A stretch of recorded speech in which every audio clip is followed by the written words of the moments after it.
Thank you, everybody, so very much. Oh, my goodness, this has been such an honor.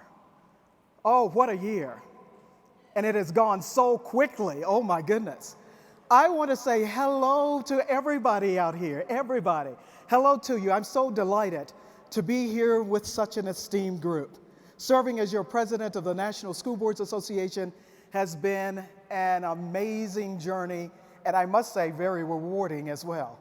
As I have traveled across the country, I sought out and expected greatness. And I'm happy to say I found greatness everywhere I went. It was achieved, and it was through all of you. I found it in the state associations that I visited. I found it in the local school boards in urban cities all across this country. I found it in small communities, local communities. But you know what? I found it front and center among the countless school board members and school leaders, just like all of you, who are so passionate about what you do, about advancing student learning and making a difference. Well, I must tell you, this past year, I reveled in the many moving stories of school leaders' commitment to student successes. I'm so inspired by the devotion, so inspired by the love, so obvious for our public education system and the millions of children in our fine schools. Well, you know, I must say, if anyone ever doubts that public schools are making a positive impact on children, they only need to walk into our schools sometime to even know the truth. Wouldn't you agree with that? Just come to our schools, you'll know, you'll find out what we do and what it's all about, right? Well, we need to make sure that lawmakers at the U.S., the state capitals, and all the stakeholders know about the best practices and innovative programs that leaders put into action. Continuous improvement and turnaround, those are the real stories. Stories of success, stories of efforts to boost literacy, stories that close the achievement gap and opportunity gaps, and stories that enhance community involvement.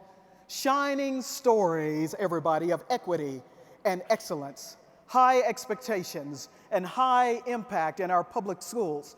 Those are the real stories that should make the front pages of the newspapers and make the headlines on the evening newscasts. Those are the stories.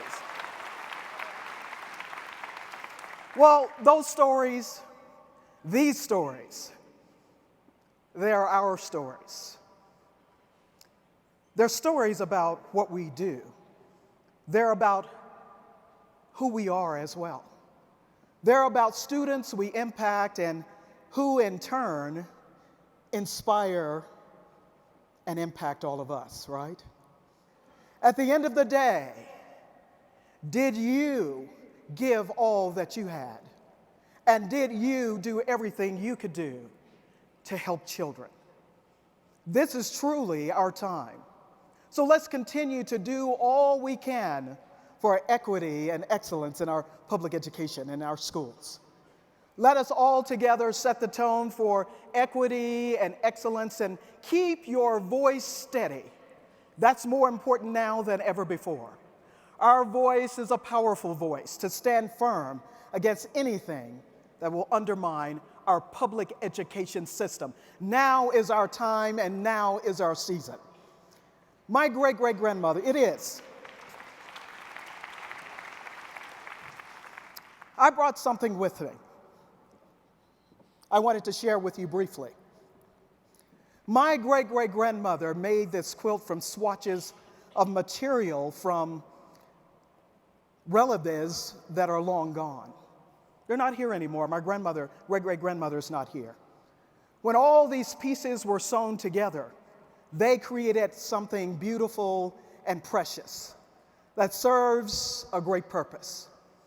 All of us may look different on the outside and come from different backgrounds and different cultures and different areas and different walks of life. But I know we are driven by the same passion, ladies and gentlemen, a passion to do what is best to educate our school children. Our differences should not divide us, and I'll say that again. Our differences, the way we look on the outside, where we've come from, those things should not divide us. Should not divide us. Those are the things that we should use to help bring us all closer together, to stand up for what is right. And we all know public education is right, and we need to fight for it.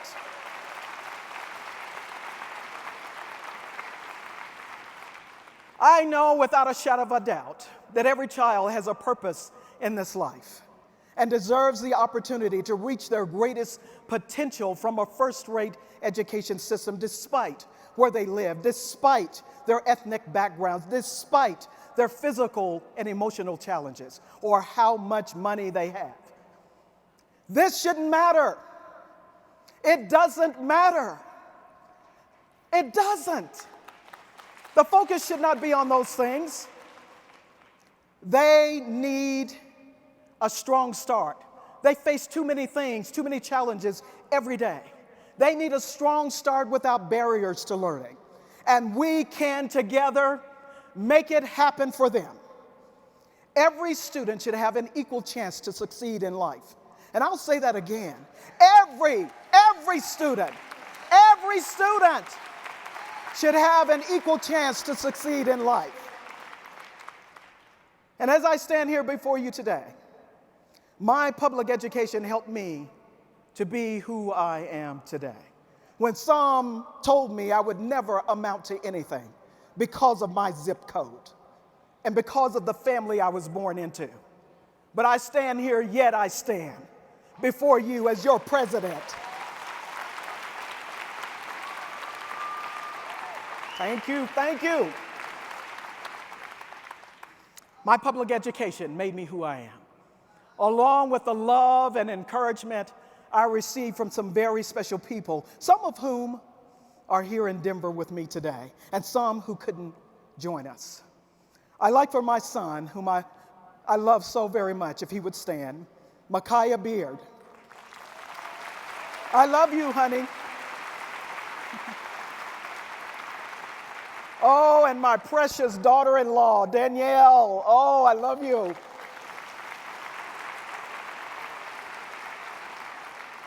And my dear friend, Deborah, who has walked with me through this journey.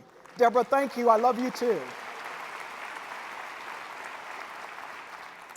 And I want to honor my 80-year-old mother, Minnie Emerson, who could not be here with us today.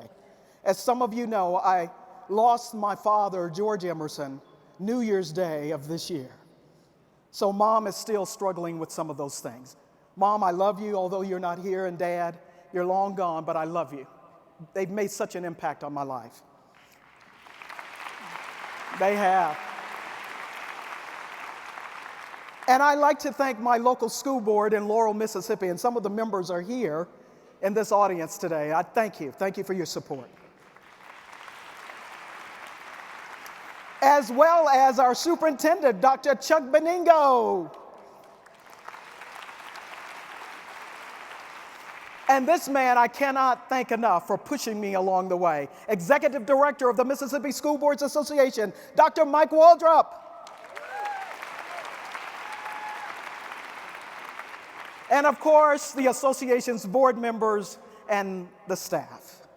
And I'm grateful for the support I've received from NSBA's board of directors. Thank you all so very much. I'm grateful. And the staff that supported me along the way.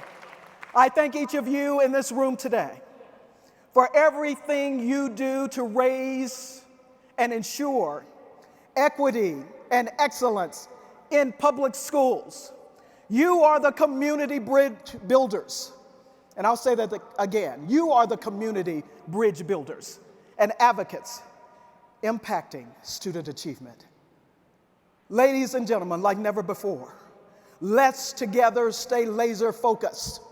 Let's sharpen our message and strengthen our advocacy efforts on all levels, whether it be on the local level, whether it be on your state level, whether it be on the national level. Be extraordinary right now. It's needed. It's what we need right now more than ever before. It's time to pass this gavel to Kevin Sayak, and I know Kevin will do a great job. But my advocacy efforts will not end with this conference, nor will it end with my presidency. My voice will not be silent. My voice will not be silent. I will continue to defend public education with everything that's within me. This is just the beginning of a new chapter in my efforts to champion equity and excellence, defend against privatization, challenge overreach, and advocate for public policies that support and enhance public education